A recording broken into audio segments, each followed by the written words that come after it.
la Iglesia Católica es la gran ramera. Ahora, se da cuenta que esto tiene todo un trasfondo histórico, que esto no se da en el vacío.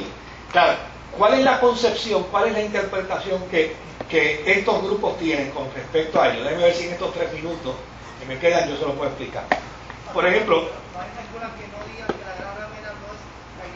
sí, la escuela preterista no plantea eso. Y obviamente la escuela historicista, que es la misma Iglesia Católica, que no lo plantea, no lo acepta bajo ninguna circunstancia. Interpreta el concepto de resistencia como parte de un proceso legal para evitar el proselitismo de un movimiento religioso a otro, y no lo acepta. Pero mire cuál es el asunto, cómo lo visualizan ellos. Ellos dicen, a la larga, la Iglesia Católica es la institución religiosa que más coquetea con los políticos, que más interacción tiene entre los políticos, porque desde luego no ha habido ninguna religión bajo la sombría de la cristiandad que pueda tener a la misma vez, simultáneamente, ¿qué cosa? Una iglesia y un Estado. O sea, cuando el Papa no es aceptado como Papa, es aceptado como ¿qué? Como hombre de Estado, como jefe de Estado. Entonces, bajo la sombría de la cristiandad, solamente ese privilegio lo tiene la Iglesia Católica. Y obviamente, en su función como hombre de Estado, él tiene la facultad de poder, ¿qué? De hombre de Estado a hombre de Estado, interactuar con cualquier jefe de Estado en cualquier país. Y es bien recibido como hombre de Estado.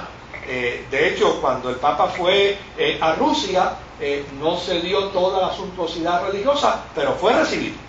Y fue recibido precisamente, y en Polonia fue recibido la primera vez como hombre de Estado.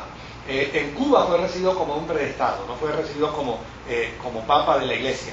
Y de hecho, tan pronto se sentó con Fidel, Fidel le cayó encima. No sé si ustedes recuerdan, yo tengo los recortes sobre eso todavía.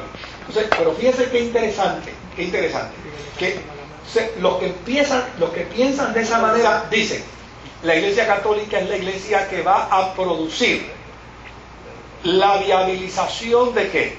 De la bestia. ¿De dónde viene esa bestia? ¿De dónde viene ese anticristo? ¿De dónde viene ese falso profeta? Pues viene de Europa.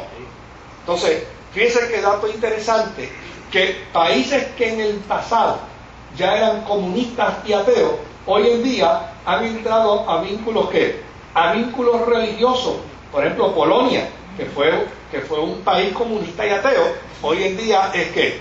Es un país católico, y así sucesivamente. Entonces, la interpretación que se da es que de Europa va a salir el anticristo, y de la Iglesia Católica va a salir ¿quién?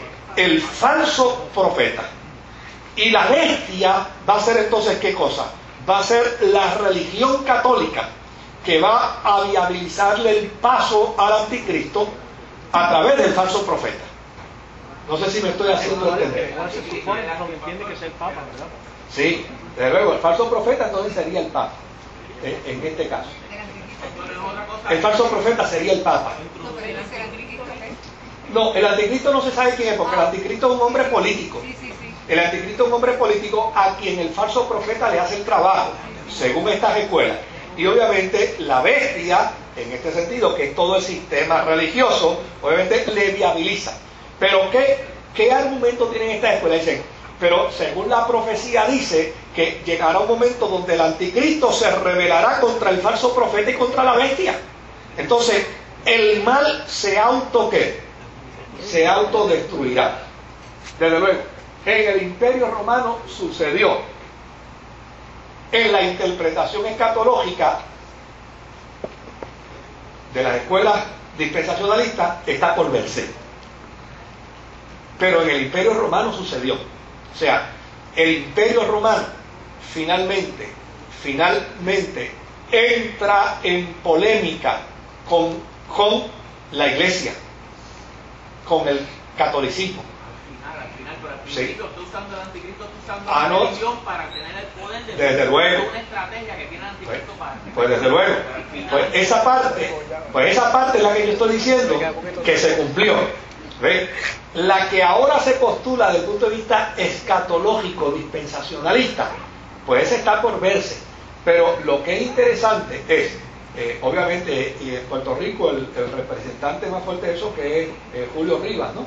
Es la persona que sostiene esta escuela con mucha fuerza. Fíjense que lo interesante es que cuando él monta el cuadro, oiga, él lo monta, sea correcto o no sea correcto, sea del todo fidedigno, no sea, pero cuando él dice yo voy a montar el cuadro, él lo monta. Él monta el cuadro, dice, mire, los 10 cuernos, el mercado común europeo.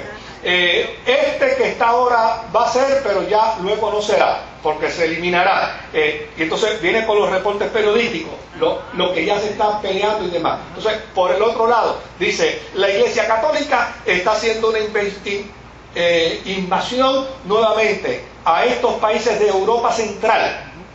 Y está que asentándose nuevamente, y ahí presenta los recortes periodísticos donde dice, mira el Papa entrando a Polonia, y ya no entra como hombre de Estado, ahora entra como ¿quién? Como el Papa, y ya estableció allí, ya está todo arreglado, y por ahí sigue señalándolo, las conversaciones que tiene Francia con Roma, las conversaciones que tiene Inglaterra con Roma, etcétera, etcétera. Entonces, después de eso dice, fíjese qué cosa, que ya están creando una moneda común. Entonces, todo eso él lo monta muy bien, o sea, no lo deja en el vacío. Lo que falta es que se cumpla, que se cumpla. Ahora, lo que para mí es importante, es que, pues como yo no tengo el privilegio de ver el futuro, ¿verdad? Pues yo no puedo ni decir que él está equivocado, porque él tiene la razón.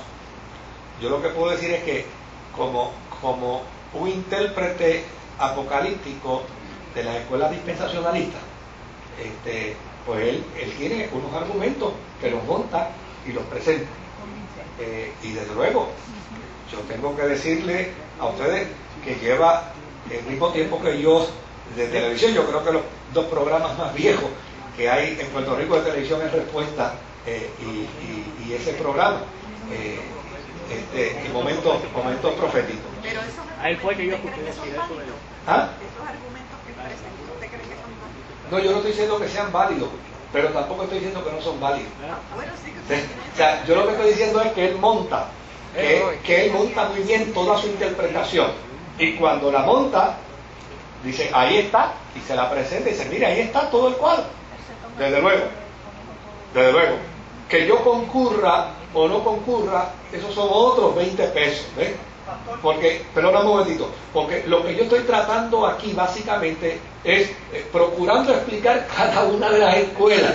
Y yo sé que tal vez es la tarea más difícil. Y desde luego, si me pongo afín con una, ya dejo de explicar las otras, ¿verdad? Entonces estoy tratando de ser ¿qué? De ser imparcial en la presentación. Y sería de mi parte irresponsable, de la misma forma que ha afirmado que si una persona intérprete de un tema de la escritura se da la tarea de investigar, de trabajar, de sopesar, de ponderar las cosas, sería irresponsable de mi parte que no lo he hecho como él lo ha hecho, despacharlo como algo que no tiene valor. Sería irresponsable de mi parte. O sea, yo no puedo decir que el calvinismo no tiene valor. Cuando usted ve los grandes volúmenes del calvinismo, dice, oye, yo tengo que respetar eso. Tal vez no estar de acuerdo, pero tengo que respetar.